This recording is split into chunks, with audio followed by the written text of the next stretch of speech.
Hola Fernando, bienvenido al Manuel Trujillo Hola, Durán. ¿cómo están? Gracias. Muy bien. ¿Dónde estás? Qué bello ese lugar donde estás. Estoy aquí en el sur de Francia, cerca de Montpellier. Aquí es donde vivo.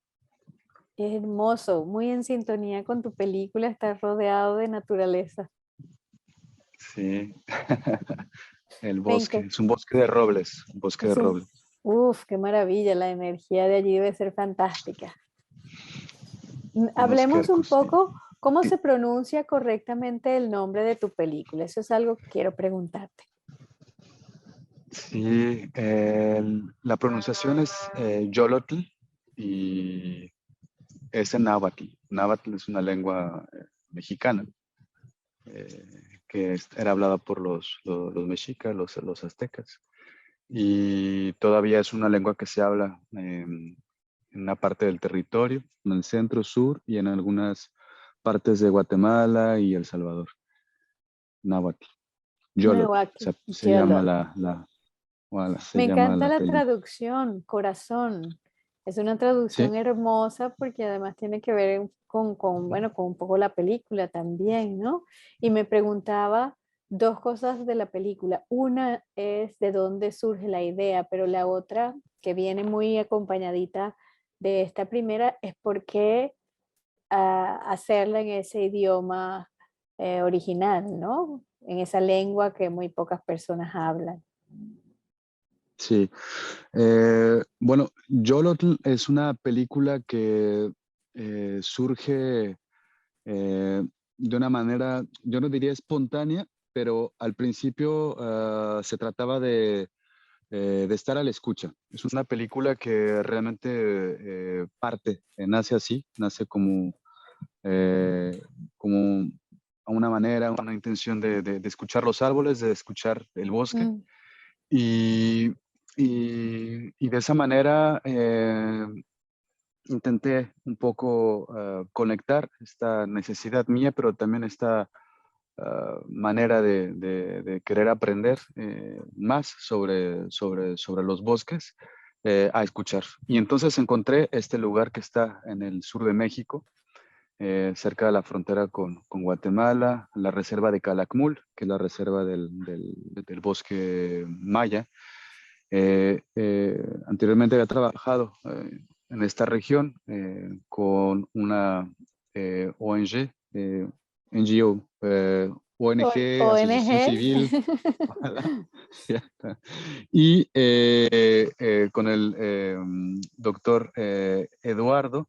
Y, y gran parte de esta reserva o de este lugar que existe en la reserva de Calakmul, pues justamente es para proteger el bosque, ¿no? Y estando allí, comprendí también que es un lugar donde ocurre mucho pasaje de, de fauna, de flora y de humanos, y entonces de lenguas. Y entendí también que había eh, en todo este pasaje de lenguas, este lugar de pronto durante mucho tiempo se había convertido en un lugar para reposarse, en un lugar para se ressourcer, para tomar otra vez energía, pues. Ujú. Y gran parte de estas personas que paseaban hace 500 años, 600, y actualmente, pues venían de la región centro y se iban hasta México, centro, y así, así, así. Entonces, Náhuatl eh, era lo que se hablaba también allí, junto con el maya y el tzotzil, etcétera.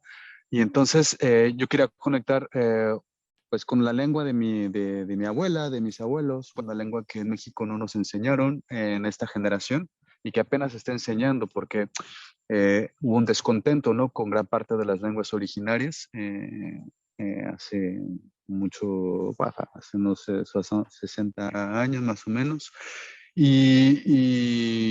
Este lenguaje náhuatl yo lo aprendí en la escuela y lo aprendí también por una decisión social, política, pero sobre todo un tema de memoria y porque tampoco es una lengua que esté muerta, ¿no? Creo que gran parte de los lugares de México, de América Central y, y desde luego también algunas cosas como el aguacate o el chocolate tienen origen en su palabra, tienen origen en el náhuatl, ¿no?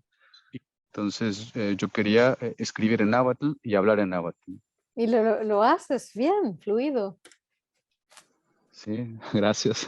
Qué maravilla, me encanta cuando uno se conecta con sus raíces, con su identidad, más que con sus raíces, ¿no? Porque es un poco saber siempre de dónde uno viene, hace una diferencia, puedes ser embajador de tus raíces.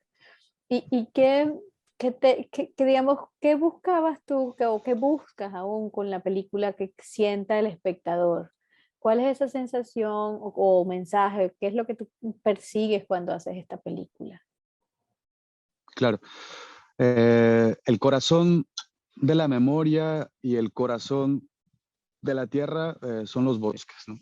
Y también gran parte de este proceso creativo o de más allá de de la idea del lenguaje era conectar eh, con el aprendizaje que podemos tener de los bosques, ¿no? Entonces, al hacer Yolotl, eh, partí de una idea más inmersiva. Quería hacer una película completamente inmersiva, una película en donde, ¿qué pasaría si de pronto, qué pasaría si de pronto hacemos un ejercicio de escucha, nos ponemos un poco a escuchar los árboles, a pegar un poco la oreja en los troncos y cerramos los ojos, ¿no? Desde esa experiencia sensitiva partí y al principio esto no iba a ser una película, iba a ser una instalación sonora, ¿no? Porque, Ah, mira. sí, porque para mí no había una manera como el lenguaje humano de pronto, o la manera de un lenguaje narrativo, cinematográfico, de pronto quería un poco deconstruir esta manera de hacer cine, ¿no? Entonces, empecé antes que escribir con las imágenes, escribí con el sonido y antes de escribir con el sonido estaba escribiendo, bueno, desde ya con la parte de la sonoridad del náhuatl, ¿no? Porque el náhuatl un lenguaje muy sonoro, ¿no? Es muy poético. Parecía como si los frutos de los árboles caen o como si las piedras de pronto resuenan o como el agua cuando choca con las hojas, así me hace sonar el náhuatl, ¿no? Y desde ese punto de vista, empecé primero con la escritura de este poema que se llama Memoria del Tiempo, que habla de cómo, que es una deconstrucción de un mito antiguo, también prehispánico, que habla de la ceiba. La ceiba es un árbol que existe en una gran parte de la región de América Central, también del Amazonas. Y resulta que esta ceiba, según esta mitología, la ceiba es un árbol sagrado, ¿no? Que conecta el cielo Mm, con la tierra.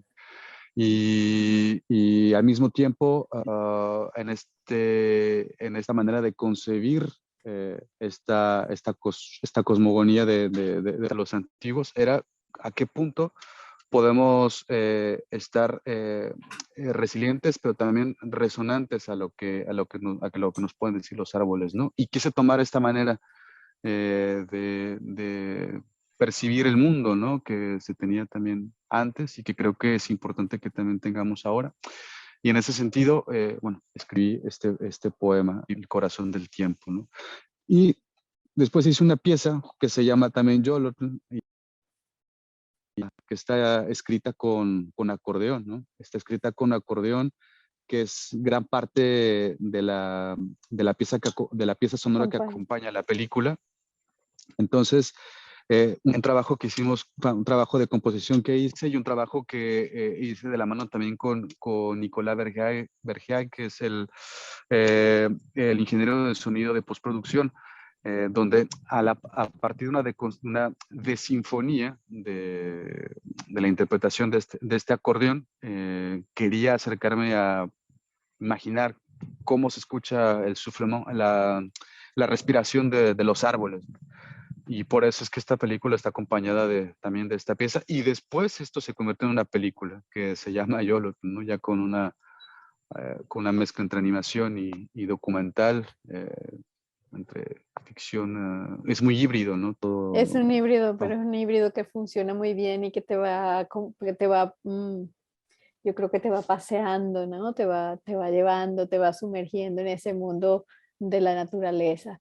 ¿Y qué aprendiste tú como realizador de la película? ¿Qué te deja la película? ¿Qué huella te deja? Porque las películas siempre nos dejan una huella, ¿no? Para bien o para mal, pero yo sí creo que te impactan en la vida. Claro. Eh, Creo que bueno, hubieron dos lecciones, ¿no? Una lección es una lección atemporal y otra es una lección temporal.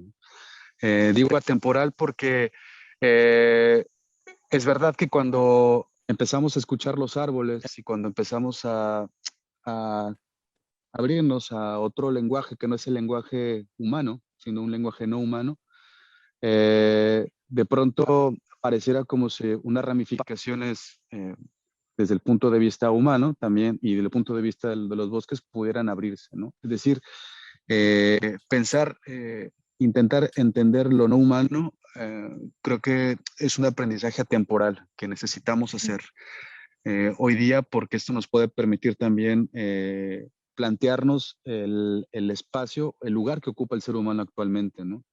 Y es que de esa manera solamente podríamos cambiar muchas cosas a cómo hacemos como seres humanos contemporáneos. Y ahí es donde voy a la lección temporal, ¿no? Creo que la lección temporal Mm. es de qué forma, porque esta película la estuve haciendo antes de que empezara la pandemia.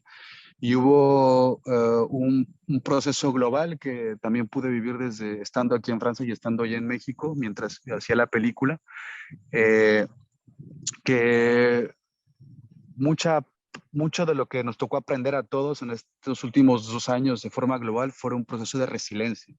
Y la resiliencia, eh, de pronto, nos teníamos que hacer acompañar en gran parte por la naturaleza, ¿no? En gran parte por los Mm. bosques, en gran parte por las aves, en gran parte por eh, lo no humano, ¿no? Y creo que esta lección temporal, contemporánea también, eso es lo que a mí me pasó, ¿no? Con esta película. Entonces me permitió desplazar el punto de vista humano a un punto de vista, a querer entender un punto de vista no humano, ¿no? Vale. Maravilloso, qué bonito esto de conectarnos con otro lenguaje, me parece mágico. Em, como cineasta, ¿cuáles son tus intereses? ¿Cuáles son tus referencias? Intereses, referencias, ¿en qué sentido? O sea, políticas, o sea, Tu referencia como este, cineasta, pues si son políticas o sociales, digamos, siempre tenemos a claro, un escritor o otro cineasta o incluso algún sí, científico o algún líder político. La verdad es claro, que estamos compuestos como de sí, personas que quizás también impactan nuestra forma de ver la vida como artistas. claro. Generalmente Mm, trabajo con científicos y trabajo con historiadores y, y trabajo ahora con los champiñones, por ejemplo, ¿no? La preparación de la próxima película, ¿no? Entonces las referencias me parece que justamente es cómo podemos aprender de otras maneras de lenguaje, ¿no? Para poder ujú. construir nuevas narrativas, ¿no? Yo no sé si es importante decir nuevas narrativas o simplemente decir, contar eh, los puntos de vista que no se han contado, ¿no? Porque lo que es una realidad es que por ejemplo, es verdad que estamos rodeados de árboles, estamos rodeados de champiñones, estamos rodeados de aves, pero pocas veces eh, eh, contamos historias, ¿no? sobre estas otras especies, ¿no? Entonces, eh, mis referencias yo te podría decir, ahora estoy escuchando mucho las aves, Estoy Mm. escuchando cómo cantan, aquí se llaman Nessange, en español no sé cómo se llaman, cómo cantan los cucú, cómo cantan los jerechen, que son aves que tienen el pecho azul y tienen plumaje café y viven en los robles. O cómo viven los champiñones en en el subsuelo, ¿no? Entonces ahora estas son las referencias musicales y visuales que Que te estoy, acompañan en este que estoy momento. consultando exactamente. Eso. Maravilloso. Mencionaste una frase que a mí me llama poderosamente la atención en este momento, que son las nuevas narrativas, que es como una frase que está muy en el temario de casi todos los festivales, los encuentros, los laboratorios. ¿Qué es para ti las nuevas narrativas? Sí. Eh, Donna Haraway, justamente en la visión del Stuluceno, ¿no? Como le dice ella, esta visión contemporánea, no antropocénica, no antropomórfica, eh, pues propone un poco de qué pasaría si de pronto contáramos la historia de ella habla de una piedra es como un pulpo, ¿no? La historia de los pulpos, la historia de estas otras especies, ¿no? Y yo creo que tiene bastante razón, ¿no? Porque es tiempo, ¿no? Es tiempo que nos inspiremos de estas otras narrativas, ¿no? Los champiñones nos enseñan, por ejemplo, a cambiar el punto de vista de algo basado en la concurrencia, en la competencia, a algo basado en la cooperación, ¿no? Son organismos que funcionan desde un punto de vista cooperativo 100%, ¿no? Pero también hacen alianzas con los árboles para poder construir nuevas redes y nuevas narrativas desde su punto de vista, ¿no? Y yo creo que, por ejemplo, las aves, desde lo que estoy ahora percibiendo, ¿no? Desde todos estos aprendizajes que estoy teniendo a partir de la observación, las aves crean narrativas hiper interesantes, ¿no? En la mañana de pronto están trabajando al vuelo en construir un nuevo ecosistema, pero al mismo Mm. tiempo están creando vida y al mismo tiempo están justamente, creemos que los aves son especies casi primarias, ¿no? Porque de pronto tienen preocupaciones muy básicas, pero me parecen preocupaciones muy elementales, ¿no?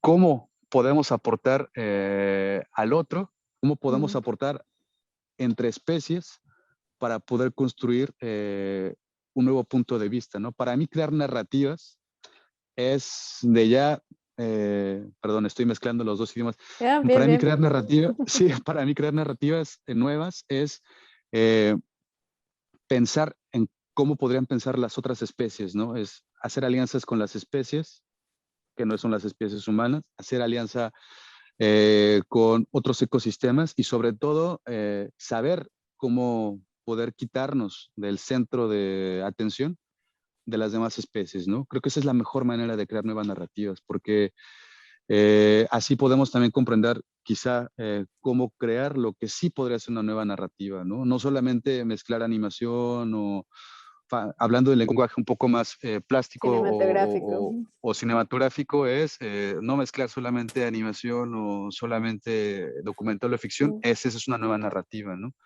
Eso es parte, claro, de un lenguaje cinematográfico, pero lo que sigue es cómo hacemos para poder trabajar entre especies y crear, sí, una nueva narrativa, ¿no? Y esto va muy en sintonía con lo que va hacia adelante para ti, ¿no? Tu próximo proyecto.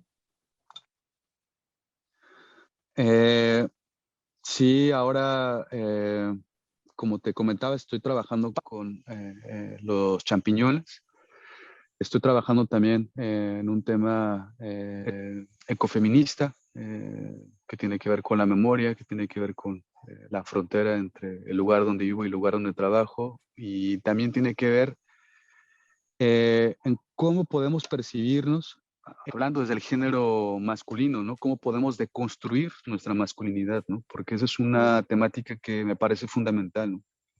Es fundamental que podamos deconstruir no solo el tema de roles, pero también el tema de género.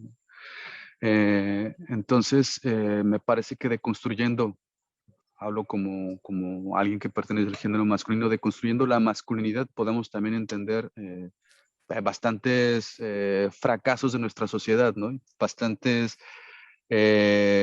justamente, Tropiezos, tropiezos más que tropiezos, fracasos. Sí. tropiezos, tal vez he sido un poco duro, pero tropiezos, pero también cómo podemos aprender a construir eh, basándonos en pues sí, en el respeto y basándonos en la cooperación y también en la escucha, ¿no? Entonces, esas son las nuevas 3 temáticas en las que estoy trabajando, ¿no? Entonces, en concreto, son películas Que bastante vienen en chistosas, ¿no? Son de camino. comedia, son de nada que ver con la película de los árboles. Me encantó tu Solo, película de los árboles. Yo me conecto sí, mucho con la naturaleza, es parte de mi búsqueda espiritual, creo yo. Y pues sí, te habla, tu película habla. Y un muchas placer, gracias. espero que nos Eh, encontremos por allí. No, no nos dijiste tus redes, aunque ni las de la Pues mis película. redes, sí, pues mi sitio es fernandocolin.com y ahí está un apartado para la película, tal cual, en Yolotl, y ahí es donde subo los festivales en donde he estado y el recibimiento, voilà, y pues los trabajos actuales están ahí en la misma página. Y, Magnífico. Te sí, seguimos, ya te seguimos de entrada pronto. sí, y también quiero ver sus películas, tu película, Ah, yo lo que estoy estás en haciendo. el desarrollo de mi próximo largometraje, mi ópera prima, que pues por ahí vamos haciendo pininos. Vale, un abrazo muy grande, Fernando. Te voy a dejar corriendo porque Bueno, tenemos otro encuentro, pero muy venga, muchísimas agradecido por gracias. el tiempo que nos dedicaste. Muchas gracias y muchas gracias a vosotros dos. Un Venga, ya todo el abrazo. equipo. Venga.